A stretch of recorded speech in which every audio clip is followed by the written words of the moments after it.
Posibleng konektado sa isabong ang tatlong bangkay na pinahukay kahapon sa isang sementeryo sa Laurel, Batangas. At live po mula sa Manila, nanguna sa balita si News 5 Justice Correspondent Camille Samonte. Camille, saan galing itong mga bangkay at may pagkakakilanlan na ba ang mga ito?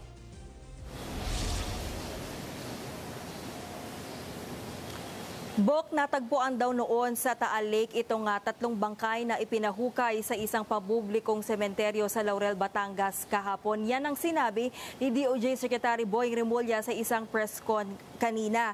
Dinala raw ang mga ito sa isang punerarya noong 2020 pero dahil wala nang nag-claim na kaanak ay ipinalibing na ito ng mga pulis. 2 lalaki at isang babae, yan ang kasarian ng mga pinahukay na mga bangkay. Meron na raw silang tinutumbok na pagkakakilanlan ng mga ito base sa damit na kanilang suot ng mahukay sa sementeryo. Ang isa raw sa mga bangkay ay may suot na basketball jersey na pamilyar raw sa isang testigo. Tinitignan naman ng DOJ kung ang isa sa mga ito ay yung isang babaeng buntis na dinukot noong 2020 sa Lipa, Batangas.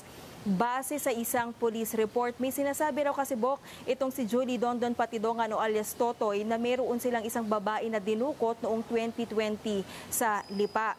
Ayon pa kay Remulla, posible rin na bago pa mawala itong 3-4 na sabongero noong 2021 ay may ilang nawawala na ring tao na may kinalaman sa isabong. Bukod naman daw kay Julie Dondon Patidongan ay may iba pa raw silang testigo na nagbibigay sa kanila ng impormasyon tungkol sa kaso ng missing sabongeros. Bok?